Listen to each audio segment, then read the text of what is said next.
Hello friends, मैं हर्षिता शुक्ला आप सभी लोगों का हर्षिता क्लासेस में बहुत बहुत स्वागत करती हूँ।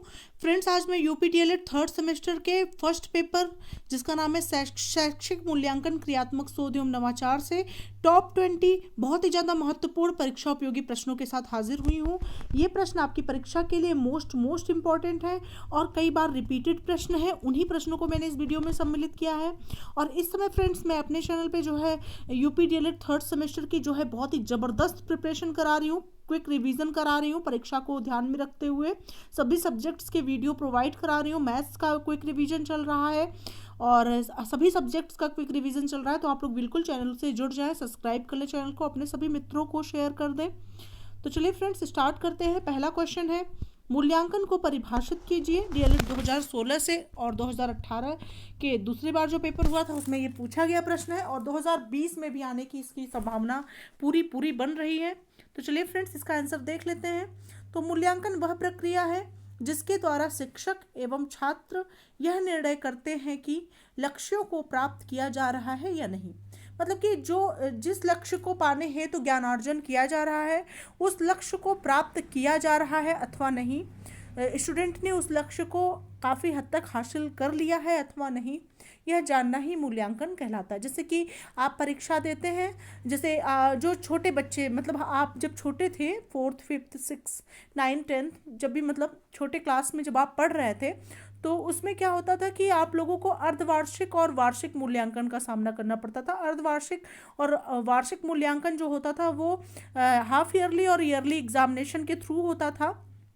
इसके अंतर्गत जो है शिक्षक ये जानता था कि विद्यार्थी जो है किस विषय में जो है कमज़ोर है और किस विषय में वो बहुत अच्छा कर रहा है। उसके अकॉर्डिंग उसे मार्क्स दिया जाता था और उसी के हिसाब से मतलब जैसे हाफ ईयरली पेपर हो जाता था तो स्टूडेंट्स भी सेल्फ मूल्यांकन कर लेता था, मतलब स्व मूल्यांकन जिसको बोलते हैं कि मेरा मैथ्स वीक है या संस्कृत वीक है या फिर हिंदी वीक है, कौन इंग्लिश वीक है, कौन सा सब्जेक्ट वीक है जिसमें मुझे और अधिक मेहनत करने की आवश्यकता है जिससे मैं ईयरली एग्जामिनेशन में अच्छा कर सकूं। और शिक्षक भी ये समझ लेता था कि मैंने मतलब जो सब्जेक्ट का शिक्षक होता था, जिस सब्जेक्ट में बच्चों के मार्क्स, विद्यार्थियों के मार्क्स कम आए रहते थे, उस सब्जेक्ट के हिसाब से वो जान जाता था कि ये सब्जेक्ट मैंने अभी सही ढंग से नहीं पढ़ाया है, इसको और अच्छे से पढ़ाने की आवश्यकता है। तो वही चीज़ है मूल्यांकन। ठीक है, तो मूल्यांकन वह प्रक्रिया है जिसके द्वारा शिक्षक एवं छात्र यह निर्णय करते हैं कि शिक्षण लक्ष्यों को प्राप्त किया जा रहा है या नहीं। नेक्स्ट क्वेश्चन है फ्रेंड्स, शैक्षिक मापन का क्या अर्थ है? बहुत ही महत्वपूर्ण। तो शैक्षिक मापन फ्रेंड्स हम जान सकते हैं कि जैसे कि जब आप लोगों को जो है मतलब जब मूल्यांकन प्रक्रिया होती है हाफ ईयरली या ईयरली एग्जामिनेशन के थ्रू, तो उसमें कुछ मतलब अंक या परसेंटेज के बेसिस पर, और अब जो है हाई स्कूल मतलब हाई स्कूल इंटर में ग्रेडिंग सिस्टम की व्यवस्था भी हो गई है।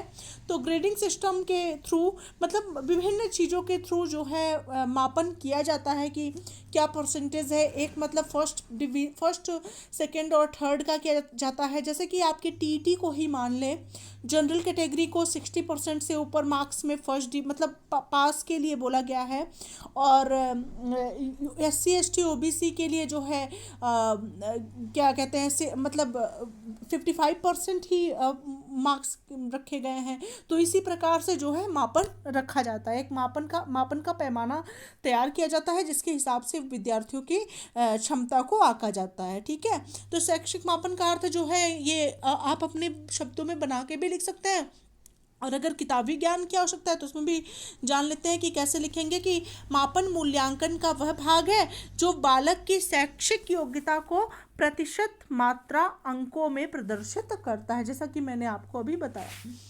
नेक्स्ट है फ्रेंड्स, परीक्षण से आप क्या समझते हैं? परीक्षण क्या होता है? तो किसी भी व्यक्ति के व्यवहार का अध्ययन करने की प्रक्रिया ही परीक्षण कहलाती है। मतलब कि उसके व्यवहारों का अध्ययन करने की प्रक्रिया क्या कहलाती है? परीक्षण कहलाती है। मूल्यांकन के दो प्रमुख पक्षों का उल्लेख कीजिए। तो मूल्यांकन के दो प्रमुख पक्ष जो है निम्न प्रकार से है। पहला है ज्ञानात्मक और दूसरा है भावात्मक पक्ष। नेक्स्ट है व्यापक मूल्यांकन की आवश्यकता क्यों है, डीएलएड 2016 में पूछा गया प्रश्न है, बहुत महत्वपूर्ण। सतत एवं व्यापक मूल्यांकन में से जरूर प्रश्न पूछे जाते हैं फ्रेंड्स, और ये बहुत ही इंपॉर्टेंट चैप्टर है आपकी परीक्षा के लिए, मापन एवं मूल्यांकन।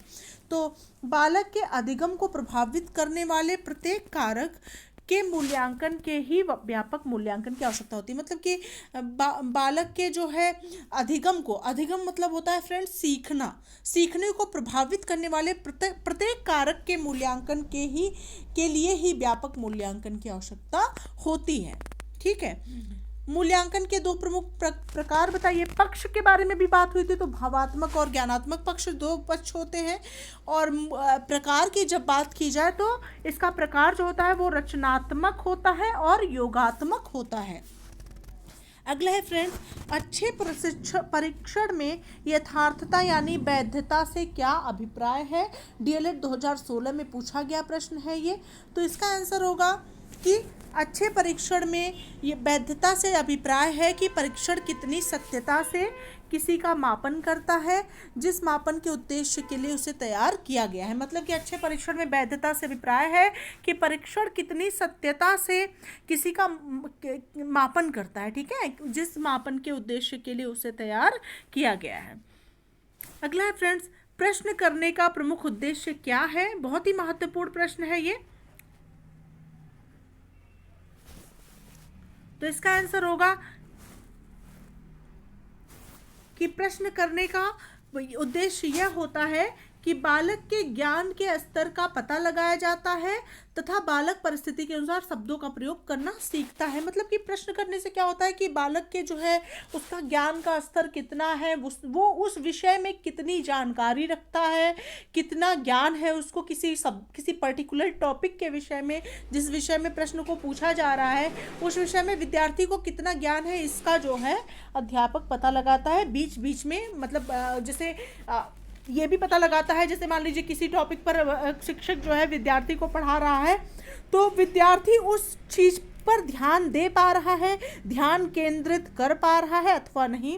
तो बीच बीच में प्रश्न पूछ सकते हैं, जैसे कोई कहानी पढ़ाई जा रही है, कोई कविता पढ़ाई जा रही है, तो उस कहानी और कविता से रिलेटेड जो है जो बीच में आया हो उससे रिलेटेड क्वेश्चन पूछता है अध्यापक विद्यार्थी से खड़ा करके, और इससे वो जान जाता है कि विद्यार्थी उस पर कितना कंसंट्रेट है, कितना वो ध्यान केंद्रित करके उसकी बातों को सुन रहा है अध्यापक के, और कितना ध्यान केंद्रित करके वो विषय में ध्यान लगा रहा है।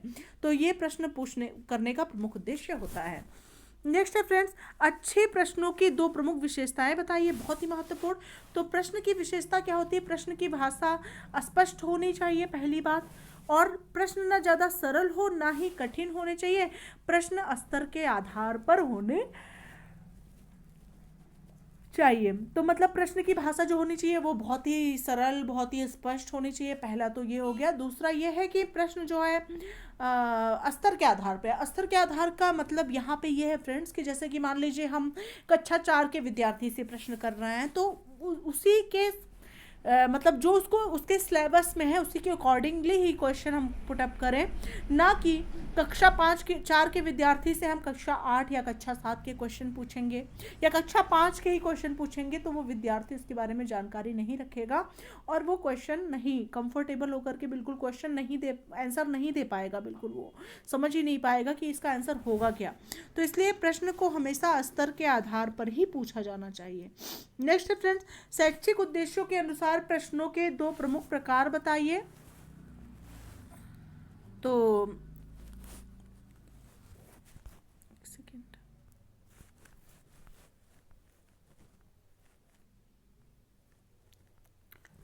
हाँ, प्रश्नों के दो प्रमुख प्रकार बताइए। तो फ्रेंड्स जो दो प्रमुख प्रकार है प्रश्नों के, वो पहला है आपका वस्तुनिष्ठ प्रकार का प्रश्न, मतलब ऑब्जेक्टिव क्वेश्चन, जैसे कि आपका सीटेट और टीटी का पेपर होता है, और डीएलएड में भी 15 मार्क्स का जो है ऑब्जेक्टिव प्रश्न रहता है, 15 नंबर के बहुविकल्पीय प्रश्न पूछे जाते हैं इस सब्जेक्ट से, शैक्षिक मूल्यांकन क्रियात्मक शोध एवं नवाचार से। तो 15 नंबर के वस्तुनिष्ठ प्रश्न रहते हैं, और निबंधात्मक प्रश्न जो आपका शॉर्ट आंसर टाइप क्वेश्चन या लॉन्ग आंसर टाइप क्वेश्चन होता होता है वो आपका निबंधात्मक प्रश्न के अंतर्गत आता है। ज़्यादातर लॉन्ग आंसर टाइप क्वेश्चन जो होते हैं वो निबंधात्मक प्रश्न की श्रेणी में आते हैं। ठीक है, नेक्स्ट है फ्रेंड्स, क्रियात्मक शोध को परिभाषित कीजिए। बहुत ही महत्वपूर्ण डीएलएड 2016 में पूछा गया प्रश्न है। तो कार्य क्षेत्र से संबंधित समस्या के कारणों को जानने व समाधान करने हेतु ही किया जाने वाला शोध क्रियात्मक शोध कहलाता है। मतलब किसी भी कार्य क्षेत्र से संबंधित समस्या के कारण, मतलब समस्या का क्या कारण है और उसका निदान कैसे होगा, उसका समाधान कैसे होगा, इसको जानने के लिए जो शोध किया जाता है, जिसके माध्यम से इस चीज को जाना जाता है, वही क्रियात्मक शोध कहलाता है। नेक्स्ट है फ्रेंड्स, शिक्षा के क्षेत्र में क्रियात्मक शोध की क्या आवश्यकता है। बहुत ही महत्वपूर्ण प्रश्न है। तो शिक्षा के क्षेत्र में कम समय में अपनी सभी समस्याओं का समाधान खोजना क्रियात्मक शोध से ही संभव है। अगला है फ्रेंड्स, क्रियात्मक शोध के दो प्रमुख उपकरणों का उल्लेख कीजिए। तो क्रियात्मक शोध के दो प्रमुख उपकरण निम्न प्रकार है। नंबर 1, साक्षात्कार द्वारा, प्रश्नोत्तर द्वारा, अवलोकन द्वारा। क्रियात्मक शोध के उपकरण क्या है। साक्षात्कार मतलब इंटरव्यू के माध्यम से, प्रश्नोत्तर विधि का प्रयोग करके, और अवलोकन मतलब निगरानी करके जो है मतलब ये सब चीज़ें क्रियात्मक शोध में उपयोगी होती हैं। नेक्स्ट है फ्रेंड्स, क्रियात्मक शोध में परिकल्पना का क्या अर्थ है। तो परिकल्पना से तात्पर्य उस क्रिया विधि से है जिनके द्वारा समस्या को समाप्त करने के लिए प्रयत्न किया जाता है। अगला है फ्रेंड्स, शिक्षा में नवाचार से क्या अभिप्राय। सभी प्रश्न आए हुए हैं आगामी परीक्षा के लिए, बहुत ही महत्वपूर्ण है, तो बिल्कुल ध्यान से देख लें एक बार। शिक्षा में नवाचार से क्या अभिप्राय है। तो नवाचार वह परिवर्तन है जो पूर्व स्थित विधियों में नवीनता का संचार करे, उसे ही नवाचार कहते हैं। मतलब कि जो पूर्व स्थित जो विधियां हैं उसमें और नवीनतम विधियों का प्रयोग करके जो है उसका संचार करे, तो उसे ही नवाचार कहते हैं। नेक्स्ट है फ्रेंड्स, मूल्यांकन का लक्ष्य स्पष्ट कीजिए। मूल्यांकन का लक्ष्य क्या है, डीएलएड 2017 में पूछा गया प्रश्न है। तो मूल्यांकन का लक्ष्य जो है पृष्ठपोषण, अभिप्रेरणा, प्रेरणा मतलब होता है फ्रेंड्स मोटिवेशन, जिसको आप इंग्लिश में बोलते हैं, अधिगम में वृद्धि मतलब सीखने की क्रिया में वृद्धि, शिक्षण की गुणवत्ता को बढ़ाना मतलब शिक्षण की गुणवत्ता में और वृद्धि करना, वर्गीकरण, चयन, निर्देशन में सहायता देना आदि हैं। नेक्स्ट है फ्रेंड्स, मूल्यांकन के भावात्मक पक्ष को समझाइए।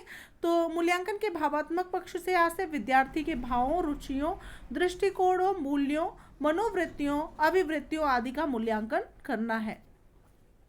अगला है फ्रेंड्स, रचनात्मक मूल्यांकन क्यों आवश्यक है। तो इसका आंसर होगा कि रचनात्मक मूल्यांकन इसलिए आवश्यक है जिससे किसी निर्माणाधीन शैक्षिक कार्यक्रम, शिक्षण प्रविधि को अंतिम रूप देने से पूर्व उसमें आवश्यक संशोधन या परिमार्जन किया जा सके। अगला है फ्रेंड्स, क्रियात्मक अनुसंधान में न्यायादर्श का क्या अर्थ है। बहुत ही महत्वपूर्ण।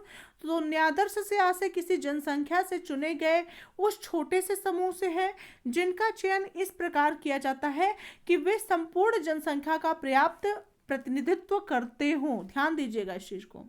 नेक्स्ट है, क्रियात्मक शोध के दो उपकरणों का उल्लेख कीजिए। तो क्रियात्मक शोध में प्रयुक्त होने वाले उपकरण निम्न हो सकते हैं।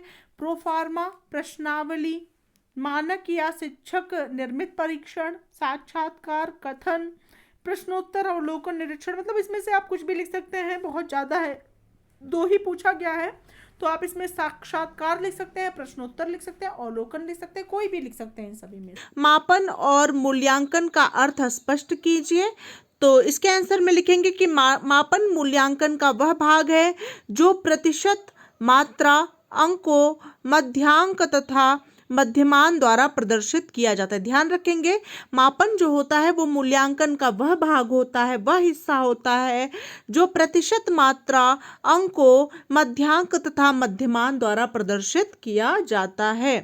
ठीक है, और उसके बाद आप डिफिनीशन लिख सकते हैं। रेमर्स एवं गेज की डिफिनीशन है, ये बहुत ही महत्वपूर्ण परीक्षा में पूछी जाती है। ये डिफिनीशन किसने दिया था इसके बारे में भी पूछा जा सकता है, तो ध्यान रखेंगे। रेमर्स एवं गेज के डिफिनीशन के अनुसार मापन में यह पता चलता है कि कोई वस्तु कितनी है, ठीक है, जबकि मूल्यांकन यह बताता है कि वस्तु कितनी अच्छी है। ध्यान दीजिएगा, मापन में यह पता चलता है कि वस्तु की मात्रा कितनी है, और मूल्यांकन वस्तु की क्वालिटी को बताता है, वस्तु की गुणों को बताता है, विशेषताओं को बताता है कि वस्तु कितनी अच्छी है। नेक्स्ट है फ्रेंड्स, मूल्यांकन एक क्रमिक प्रक्रिया है यह संपूर्ण प्रणाली का एक अभिन्न अंग है और यह शिक्षण तथ्यों से घनिष्ठ रूप से संबंधित है। ध्यान दीजिएगा, मूल्यांकन क्या है? एक क्रमिक प्रक्रिया है। यह संपूर्ण प्रणाली का एक अभिन्न अंग है और यह शिक्षण तथ्यों से घनिष्ठ रूप से क्या होता है? संबंधित होता है। और मूल्यांकन क्या होता है? मूल्यांकन में व्यक्ति तथा समाज तथा दोनों की दृष्टि से जो अच्छा है अथवा वांछनीय है उसको मानकर चला जाता है। रेमर्स एंड गेज की डिफिनीशन है ये कि मूल्यांकन में व्यक्ति या समाज तथा दोनों की दृष्टि से जो अच्छा है अथवा वांछनीय है उसको मानकर चला जाता है।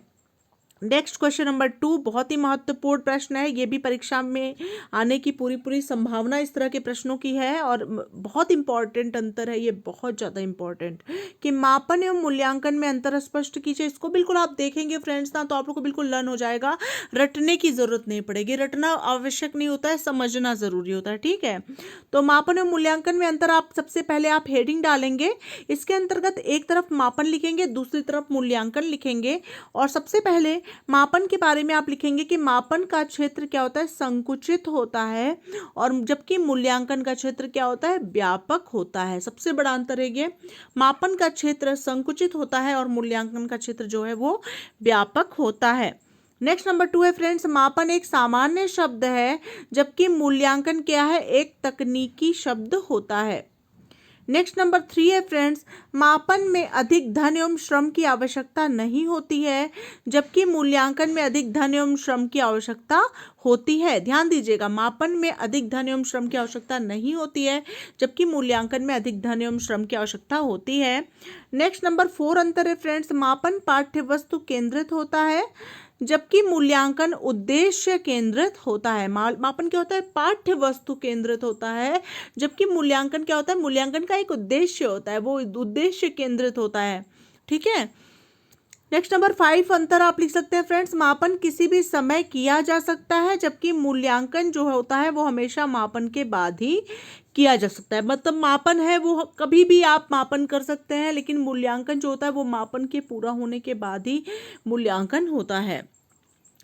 नेक्स्ट क्वेश्चन नंबर 3 पर आते हैं फ्रेंड्स, बहुत ज्यादा इंपॉर्टेंट प्रश्न है परीक्षा के लिए इस बार, कि सतत एवं व्यापक मूल्यांकन को समझाइए। मोस्ट इंपॉर्टेंट और जरूर पूछा जाता है। सतत एवं व्यापक मूल्यांकन में अंतर भी अगर पूछा गया तब भी आप यही लिखेंगे, और अगर डिफिनीशन पूछा गया तब भी आप यही लिखेंगे। ठीक है, तो सतत मूल्यांकन आप हेडिंग डालेंगे, सतत मूल्यांकन के अंतर्गत लिखेंगे, सतत मूल्यांकन वह मूल्यांकन है जिसके अंतर्गत छात्रों के शैक्षिक कौशलों की जांच प्रति माह या तिथिवार की जाती है। यह निरंतर चलने वाली प्रक्रिया होती है। सतत मूल्यांकन क्या होता है? वह मूल्यांकन होता है जिसके अंतर्गत जो है छात्रों के शैक्षिक कौशलों की जांच जो है प्रति माह या तिथिवार की जाती है। यह निरंतर चलने वाली प्रक्रिया होती है। नेक्स्ट है व्यापक मूल्यांकन फ्रेंड्स, तो बालक के अधिगम को किसी न किसी रूप में प्रभावित करने वाले स्थूल सूक्ष्म प्रत्यक्ष अप्रत्यक्ष ज्ञात अज्ञात अनेक पक्ष हैं जिसका मूल्यांकन करना व्यापक मूल्यांकन कहलाता है। नेक्स्ट क्वेश्चन नंबर 4 है फ्रेंड्स, क्रियात्मक शोध का अर्थ एवं महत्व बताइए। बहुत ही महत्वपूर्ण प्रश्न है, क्रियात्मक शोध का अर्थ एवं महत्व बताइए। तो इसके आंसर में लिखेंगे कि क्रियात्मक शोध एक ऐसा शोध है जिसे शिक्षण संस्था की सामान्य परिस्थितियों में संस्था से संबंधित लोगों द्वारा स्वतः अनुभव की जाने वाली समस्याओं का वैज्ञानिक ढंग से समाधान किया जाता है। ठीक है, और क्रियात्मक शोध का महत्व क्या होता है फ्रेंड्स? तो क्रियात्मक शोध के महत्व में लिखेंगे कि इस शोध के अंतर्गत विद्यालय के प्रधानाचार्य, प्रबंधक, शिक्षक, निरीक्षक आदि समस्या का अनुभव करते हैं और उसका समाधान वैज्ञानिक ढंग से करते हैं अथवा निकालते हैं। नेक्स्ट क्वेश्चन नंबर 5 है फ्रेंड्स, नवाचार से आप क्या समझते हैं? बहुत ही अच्छा प्रश्न, और नवाचार के विभिन्न क्षेत्रों का वर्णन कीजिए। तो नवाचार किसी नवीन कार्य को करना अथवा किसी कार्य को नए ढंग से करना होता है। आज शिक्षा से संबंधित विभिन्न क्षेत्रों में नवाचार को महत्व दिया जाता है। तो नवाचार क्या होता है? किसी नवीन कार्य को करना अथवा किसी कार्य को नए ढंग से करना ही नवाचार कहलाता है। और आज शिक्षा से संबंधित विभिन्न क्षेत्रों में नवाचार को महत्व दिया जाता है। तो क्षेत्र क्या क्या है नवाचार के? क्षेत्र है पहला, शिक्षण अधिगम में सुधार हेतु दल शिक्षण आदि तकनीकों का प्रयोग करने के साथ ही स्थानीय संसाधनों का उपयोग एवं उनकी उपयोगिता का मूल्यांकन, कक्षा एवं कक्षेतर शिक्षण पाठ्य सहगामी क्रियाएं, प्रार्थना सभा, विद्यालय का प्रबंधन, ये सभी नवाचार के क्षेत्र के अंतर्गत आते हैं। नेक्स्ट क्वेश्चन नंबर 6 है फ्रेंड्स, क्रियात्मक शोध के चरणों का उल्लेख कीजिए। बहुत ही महत्वपूर्ण। तो क्रियात्मक शोध के चरण हेडिंग आप डालेंगे और इसके अंतर्गत लिखेंगे पहला चरण है सोपान प्रथम। तो सोपान प्रथम है समस्या चयन। सोपान द्वितीय है आपका समस्या को परिभाषित करना। सोपान तृतीय में आप लिखेंगे फ्रेंड्स समस्या सीमांकन। सोपान चतुर्थ में आएगा फ्रेंड्स समस्या के संभावित कारणों का पता लगाना और कारणों का विश्लेषण करना। सोपान पंचम में आएगा फ्रेंड्स क्रियात्मक परिकल्पना का निर्माण करना। सोपान षष्ठ में आएगा फ्रेंड्स अभिकल्प निर्माण एवं उपकरणों का विकास। और सोपान 7 में आएगा यानी सप्तम में विश्लेषण और सोपान अष्टम में आएगा निष्कर्ष। तो ये 8 सोपान बिल्कुल रट लें आप लोग लिख लिख करके। बहुत बहुत इंपॉर्टेंट प्रश्न है ये परीक्षा के लिए। क्रियात्मक शोध के 8 सोपान जरूर पूछे जाते हैं। पहला सोपान है समस्या का चयन, दूसरा है समस्या को परिभाषित करना, तीसरा आपका हो गया समस्या का सीमांकन, चौथा है आपका समस्या के संभावित कारणों का पता लगाना तथा कारणों का विश्लेषण करना। ठीक है। पांचवा है आपका क्रियात्मक परिकल्पना निर्माण, छठवां है आपका अभिकल्प निर्माण एवं उपकरणों का विकास, सातवां आपका है विश्लेषण, आठवां आपका निष्कर्ष निकालना यानी कंक्लूजन। तो ये तो आपको पता ही है। नेक्स्ट है फ्रेंड्स क्वेश्चन नंबर 7, बहुत ही महत्वपूर्ण, परीक्षण में वैधता से क्या आशय है? बहुत इंपॉर्टेंट प्रश्न। तो परीक्षण में वैधता से आशय उस कार्य कुशलता से है जिससे कि वह परीक्षण उस तथ्य का मापन करता है जिसके लिए वह बनाया गया है। तो परीक्षण में वैधता से आशय क्या है? उस कार्य कुशलता से है जिससे कि वह परीक्षण उस तथ्य का मापन करता है जिसके लिए वह बनाया गया है। नेक्स्ट क्वेश्चन नंबर 8 है फ्रेंड्स, प्रश्नों के प्रमुख प्रकार बताइए। बहुत महत्वपूर्ण प्रश्न है। तो प्रश्नों के प्रमुख प्रकार में आप पहला लिख सकते हैं स्मृति प्रश्न, दूसरा है विचारोत्तेजक प्रश्न, तीसरा है शिक्षण प्रश्न, चौथा है आपका प्रशिक्षण प्रश्न परीक्षण प्रश्न, पांचवा है समस्या प्रश्न, छठवां है आपका तुलनात्मक प्रश्न, सातवां है आपका बोध प्रश्न। तो ये 7 प्रकार है प्रश्न के आप लिख सकते हैं फ्रेंड, स्मृति, विचारोत्तेजक, शिक्षण, परीक्षण, समस्या, तुलनात्मक, बोध। नेक्स्ट क्वेश्चन नंबर 9 है फ्रेंड्स, शून्य परिकल्पना का अर्थ समझाइए। तो शून्य परिकल्पना एक प्रकार से नकारात्मक परिकल्पना होती है जिसमें यह मानकर चलते हैं कि दो चरों में कोई संबंध नहीं है। नेक्स्ट क्वेश्चन नंबर 10, बहुत ही महत्वपूर्ण, न्यादर्श से आप क्या समझते हैं? बहुत इंपॉर्टेंट प्रश्नों को मैंने यहाँ पे सम्मिलित किया है फ्रेंड्स। सभी प्रश्न बहुत बहुत महत्वपूर्ण है। तो न्यादर्श के बारे में आप लिखेंगे फ्रेंड्स, न्यादर्श से आशय किसी जनसंख्या द्वारा चुने गए उस छोटे से समूह से है जिसका चयन इस प्रकार किया गया है कि वे संपूर्ण संख्या का पर्याप्त प्रतिनिधित्व करते हो। ध्यान दीजिएगा, न्यादर्श से आशय किसी जनसंख्या द्वारा चुने गए उस छोटे से समूह से है जिसका चयन इस प्रकार किया गया है कि वे संपूर्ण जनसंख्या का पर्याप्त प्रतिनिधित्व